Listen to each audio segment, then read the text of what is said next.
வணக்கம் கைஸ், நான் டெக் பேசுகிறேன். ஃப்ளிப்கார்ட் சேல்ஸ், அமேசான் சேல்ஸ் எல்லாரும் பார்த்தோன்னா இதை பற்றி தான் வீடியோ போடுறாங்க. ஆக்சுவலாக மற்றவங்க வீடியோ போடுறாங்க, இந்த ஃப்ளிப்கார்ட் சேல், அமேசான் ப்ரைம் டேனால அதை பார்த்துட்டு ஃபோன் வாங்கணுமானா வாங்கக்கூடாது. ஃபஸ்ட்டு சொல்கிறேன் என்னென்ன பிரச்சனைகள் வரும், என்னென்ன ப்ராப்ளம் சொல்கிறேன். ஃப்ளிப்கார்ட்லேயும் அமேசான்லேயும் 1008 பஞ்சாயத்து இருக்குது. கிட்டத்தட்ட எவ்வளோ பேர் கம்ப்ளைண்ட் பண்ணியிருப்பாங்க. அதெல்லாம் என்னன்னு ஃபஸ்ட்டு பார்த்துட்டு தான் ஃப்ளிப்கார்ட், அமேசானில் வாங்கலாமான்றதை பார்க்கணும். ஃபஸ்ட்டு எதனால் அந்த ஆஃபர்ஸ் கொடுக்க முடியுது வாங்கப்பா. ஒரு ஃபோனோட ரீவேல்யூ வந்து எப்படி கேல்குலேட் பண்ணுவாங்க அப்படின்னா, ஒரு ஃபோன் லான்ச்சிங் டேட்டு, அப்படி இல்லைன்னா உங்களுக்கு ஒரு இயர்ஸ் ஆனதுக்கப்புறம் அந்த ஃபோனோட மார்க்கெட் வேல்யூன்னு ஒன்று இருக்கும். அதை பேஸ் பண்ணி தான் இருக்குமே. எக்ஸாம்பிள், உங்களை அறியாமலே ஃப்ளிப்கார்ட்டில், அமேசான்லாம் பார்த்தீங்க அப்படின்னா, பழைய ஃபோனே அவங்க அதிகமாக காமிச்சு அதில் வந்து ஆஃபர்ஸ் போட்டு பண்ணும்போது பார்க்கும்போது உங்களுக்கு நீங்கள் ப்ரீவியஸாக ஒரு 6 மந்த் 1 இயர் பேக் வந்து அந்த ஃபோன் ஒரு 60,000 பார்த்துருப்பீங்க. அது இப்போ 40,000 35,000 கிடைக்கும் போது ஆக்சுவலாக மார்க்கெட் வேல்யூன்னு இருக்குல்ல. ஒரு ஃபோன் வாங்கும்போது புதுசு வாங்குறதுக்கும், இப்போ எக்ஸாம்பிள் S23 இருக்குது, S24, S25 வந்து வரப்போகுதுன்னு வச்சுக்கோங்களேன். இந்த டைமில் அது ஆஃபர்ஸ் போட்டு கிளியரன்ஸ் பண்ண தான் செய்வாங்க. பட் ஆனால் அது ஆஃப்லைனில் வாங்குவீங்களா? வாங்க மாட்டீங்க. பழைய மாடல், ஓல்டு மாடல், இது யார் சார் வாங்கணும், புது மாடல் வெயிட் பண்ணி வாங்கினா 1008 விஷயம் பேசுவீங்க. பட் ஆன்லைனில் பார்க்கும்போது ஒரு 70,000 80,000 ஃபோன் வந்துட்டு 60,000 50,000 ஃபோன் வந்து ஒரு 30,000 40,000 கிடைக்குது. இதுதான் ஃப்ளிப்கார்ட்டோட பிக் பில்லியன் சேல்னு நினச்சிக்கிறீங்க. அது ஆக்சுவலாக பெரிய இந்த மாதிரி டைமில் கண்மூடித்தனமாக ஃபோனை வந்து நம்ம offers offers offers offers offers அப்படியே ஃப்ரெண்ட்ஸ் சர்க்கிள் அவங்க வெயிட் பண்ணுறா. Flipkart big billion sale, Amazon Prime Day சொல்லி நம்மளை வந்துட்டு ஓகே இதுதான் ஒரு பெஸ்ட் ஆஃபர்ஸ் நினச்சிட்டு முட்டாள்தனமாக வாங்குறோம். ஃபுல் ஸ்வைப் கார்டில் கிரெடிட் கார்டு போடுறவங்க, இஎம்ஐ போடுறவங்களாம் அந்த ப்ராடக்ட் கிட்ட வந்துடும்ன்ற நம்பிக்கையோடு இருப்போம். கிட்ட நேரத்தில் பார்த்தோன்னா, இப்போ எக்ஸாம்பிள் ஒரு ஒரு 500 பீஸ் இருக்குது அப்படின்னா ஒரு 500 பீஸ் இப்போ ஃபுல் ஸ்வைப் பண்ணி வாங்கணும் கிடச்சிரும். வச்சு இஎம்ஐ போடுறவங்க, ஃபினான்ஸ் போடுறவங்களாம் பார்த்திங்க அப்படின்னா ஸ்டாக் ஹோல்ட் பண்ணிட்டே இருப்பாங்க. 2 டேஸில் டெலிவரின்னு வரும், திருப்பி ஸ்டாக் இருக்காது. ஸ்டாக் வந்ததுக்கப்புறம் இன்னும் 3 டேஸ் டெலிவரி வரும், திருப்பி கேட்டதில் கேன்சல் ஆகிடும். அந்த கேஷ் ரீஃபண்ட் ஆகுமானா கேள்விக்குறி தான். சில பேருக்கு ஆகும் ஆகாது. அதை ஃப்ளிப்கார்ட்டில் கஸ்டமர் கேர்ட்ட பேசிட்டு வந்து பண்ணுற மாதிரி இருக்கும். பட் ஆஃப்லைனில் நீங்கள் சட்டை போட்டு வாங்க முடியும், ஆன்லைனில் வாங்க முடியுமா?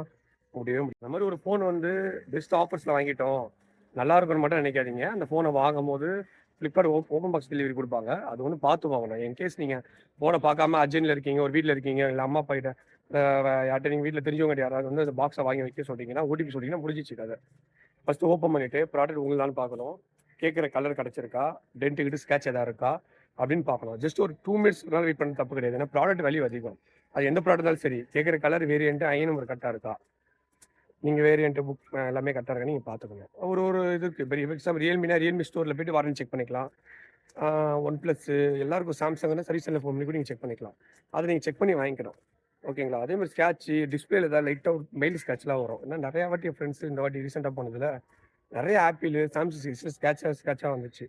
அது ஆக்சுவலாக ரிட்டர்ன் பாலிசி கிடையாது. நீங்கள் ஓப்பன் பாக்ஸ் டெலிவரியில் ஓடிபி சொன்னீங்கன்னு சொன்னாங்க. எந்த மாதிரி பிரச்சனை இருக்குது, தயவுசெய்து அவேர்னஸ் பார்த்துக்கோங்க. அமேசான் சரி, ஃப்ளிப்கார்ட்டும் சரி, ப்ராடக்ட் செக் பண்ணி பார்த்துட்டதுக்கப்புறம் தான் நீங்கள் கொடுக்குற மாதிரி இருக்கும். ஓகேவா? அப்படி எதாவது ஆயிடுச்சு அப்படின்னா சர்வீஸ் சென்டர் வரேன் ஸ்டாப் பண்ணிட்டாங்கல்ல. 7 டேஸ் வந்து ரிட்டர்னபிள் பாலிசி ஸ்டாப் பண்ணிட்டாங்க. 7 டேஸ் வந்து சர்வீஸ் சென்டர் வாரண்டி மட்டும்தான். எக்ஸாம்பிள், ஏதாவது ஒரு ப்ராப்ளம் ஆயிடுச்சு அப்படின்னா நீங்கள் சர்வீஸ் சென்டரில் போயிட்டு அவங்க டிஓ காப்பின்னு சொல்லுவாங்க. எக்ஸாம்பிள் ப்ராடக்ட் இஷ்யூ ஆமான்னு கன்ஃபார்ம் பண்ணணும்.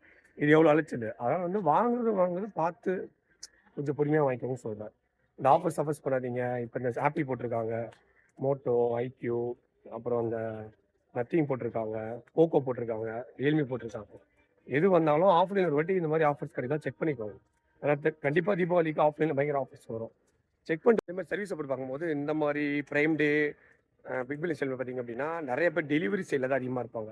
கம்ப்ளைண்ட் ஏதாவது பார்த்தா கூட அவங்க வந்து அதுக்கு ரியாக்டே பண்ண மாட்டாங்க. நீங்கள் தான் ஒன்றா அமேசான் கஸ்டமர் கேர் கால் பண்ணி கேளுங்க, எங்களுக்கு தெரியாதுன்னு சொல்லிட்டு ஓப்பன் டிக்கலாம் சொல்லி முடிச்சிருவாங்க. ஏன்னா அவங்களுக்கு அடுத்த டெலிவரி பண்ண தான் உங்களுக்கு ஆர்டரு, அடுத்த கவுண்ட் வரும். சரிங்களா? நீங்கள் அங்கே கால் பண்ணும்போது அவங்க சர்வீஸ் கொண்டு போகணுவாங்க. சர்வீஸ் வந்து கொண்டு போய் அங்கே வந்து அவங்க கொடுத்து அதுக்கப்புறம் அமேசான் ஃப்ளிப்கார்ட்டில் நீங்கள் கூப்பனாக தான் யூஸ் பண்ண முடியும் தவிர திருப்பி கேஷ் ரீஃபண்டாக வாங்குறது ரொம்ப சேலஞ்சிங்கான விஷயம். சர்வீஸ் சப்போர்ட் எப்பவுமே இருக்கணும். ஆன்லைனில் ஆஃபர்ஸ் இருக்குது அப்படின்னு சொல்லிட்டு நீங்கள் ஆஃப்லைன் செக் பண்ணாமல் இருக்காதீங்க. நீங்கள் குரோமா, ரியல் டிஜிட்டல் அங்கேயே ஒரு வாட்டி விசிட் பண்ணி பாருங்கள். எக்ஸாம்பிள் 36 ரூபா கிடைக்குதுன்னா 39 ரூபா கிடைக்கட்டுமே. ஆஃப்லைனில் கண் பண்ணி செக் பண்ணி வாங்குறீங்க, அதில் ஏதாவது ஒன்றா போய் கேட்கலாம் கொள்ளலாம். பட் ஆன்லைன் அப்படி கேட்க முடியுமா? முடியாதுல்ல. என்னை பொறுத்தவரைக்கும் ஒன்று தான், அவேர்னஸாக இருங்க. சும்மா பிளைண்டாக மற்றவங்க எல்லாம் யாரை பார்த்தாலும் ஏதோ ஃப்ளிப்கார்ட்டில் ஆஃபர் இருக்குது, அமேசான் ஆஃபர் இருக்குது, நான் கேட்குறேன் பழைய மாடலில் ஆஃபர்ஸ் போட்டு வாங்குறது அது ஆக்சுவலாக ரீவேல்யூவே அவ்வளோதான். புரியுதா? அவ்வளோதான். அது ஆக்சுவலாக விற்கிறனால தான் உங்கள் மைண்ட் செட்டில் ஓகே நான் 1.5 வருஷம் பேக் அது 60,000 பார்த்தேன், இப்போ எனக்கு 30,000 கிடைக்குதுன்னா ஒர்த்து தான். அதுக்குன்னு அது ஆஃபர்ஸு அப்படிலாம் கிடையாது. ரீவேல்யூன்னு ஒன்று இருக்குது. அடுத்தது சீரிஸ் வரும்போது ஒரு ப்ராடக்ட் வேல்யூ கண்டிப்பாக கம்மியாகும். பைக்லேருந்து நீங்கள் வந்து ஒரு என்ன சொல்கிறது, எந்த எந்த ப்ராடக்ட் எடுத்தாலும் சரி, ஒரு எக்ஸாம்பிள் எது எடுத்தாலும் ஒரு புது ப்ராடக்ட் வரும்போது பழைய ப்ராடக்ட் வேல்யூ கண்டிப்பாக கம்மியாகும். அதனால் பார்த்து வைக்கோங்க. அமேசான்லேயே பெரிய பிரச்சனை இருக்குது, ஃப்ளிப்கார்ட்லேயே பிரச்சனை இருக்குது. யார் வந்து டிஸ்ட்ரிபியூட்டர்னு கீழே பார்த்து வாங்கிக்கோங்க. எக்ஸாம்பிள் இப்போ நான் தான் சேல் பண்ணுறேன்ட்டு செல்லர் யாருன்னு பாருங்கள், செல்லர் ட்ரஸ்டான்னு சொல்லிட்டு க்ரோமில் போய் விசிட் பண்ணி பாருங்கள். அதை ஃபீட்பேக் என்னன்னு பாருங்கள். ஆல்ரெடி ஃப்ளிப்கார்ட், பிக் பில்லியன் செல், அமேசானில் வந்து யாராவது வாங்கியிருப்பாங்க ஃப்ரெண்ட்ஸ் சர்க்கிளில். வாங்கலாமா, எக்ஸ்பென்ஸ் பண்ணி இல்லை வெயிட் பண்ணி நார்மல் டேஸில் ஆஃபர்ஸில் வாங்கலாமான்னு செக் பண்ணி பாருங்கள். ஓகேங்களா? அதே மாதிரி அந்த இந்த மாதிரி டேஸில் வந்து பார்த்தீங்கன்னா எக்ஸ்சேஞ்ச் ஆஃபர்ஸ் கொடுப்பாங்க. எக்ஸ்சேஞ்ச் ஆஃபர்ஸ், எக்ஸ்சேஞ்ச் கூப்பன்ஸ் மாதிரி கொடுப்பாங்க. ஒரு 10ல் ஒரு 2 பேருக்கு 3 பேருக்கு வேணால் அவங்க கேட்ட ப்ராடக்ட்டுக்கு கேட்ட வேல்யூ கிடைக்கும். பட் ரியாலிட்டி என்னன்னா, நேரில் வந்து நம்ம மேக்ஸிமம் எந்த அளவுக்கு ப்ரைஸை ட்ராப் பண்ணலாம், எப்படி டென்ட்டை கண்டுபிடிக்கலாம், எப்படி ஸ்கேச்சஸ் கண்டுபிடிக்கலாம், வேற நாள் குறையுதுன்னு கண்டுபிடிச்சி அது கேட்டதுக்கும் வந்ததுக்கும் சம்மந்தமே இல்லாமல் இருக்கும். உங்கள் மைண்ட்ஸில் எப்படி இருக்கும், நிறையா இது ஆஃபர்ஸில் வாங்கிட்டோம், என்ன ஒரு 2000 மணி நேரம் கம்மியாகுது, சரி ஓகேன்ற மைண்ட் செட் இருக்கும். பட் அதுதான் அவங்களுக்கு பெனிஃபிட்டு. ஏன்னா இப்போ ஒரு பேச்சுக்கு ஒரு 50 60,000 ப்ராடக்ட் நீங்கள் 35 30,000 வாங்கிட்டீங்க. இதை நீங்கள் எதிர்பார்த்த எக்ஸ்சேஞ்ச் வெளியே போகல. எக்ஸாம்பிள் ஒரு 8,000 7,000 போகிற இடத்துல 6,000 5,000 போகுது. ஓகேன்ற மைண்ட் செட் தான் உங்களுக்கு இருக்கும். சில பேர் தான் இதை பார்த்து இது இன்னொரு பண்ணிட்டு ப்ரோ, நான் அதெல்லாம் அதில் கேட்ட கண்டிஷன்லாம் கரெக்டாக போட்டிருக்கேன் ப்ரோ, அப்படி போட்டு எனக்கு அது வேல்யூ எடுக்கல ப்ரோன்னு சொல்லிட்டு சில பேர் குவைட் பண்ணிடுவாங்க. ஆனால் சில பேர் சரி ஓகே, சில பேர் 2000 3000 கூட வரும். சரி இந்த ஃபோனை வச்சுக்கணுமா, எதுக்கு வச்சுக்கணும், சரி திருப்பி ஆர்டர் எக்ஸ்சேஞ்ச் போடலாமான்னு யோசிச்சு கொடுத்துருவீங்க. இதெல்லாம் லாஸ் தான்.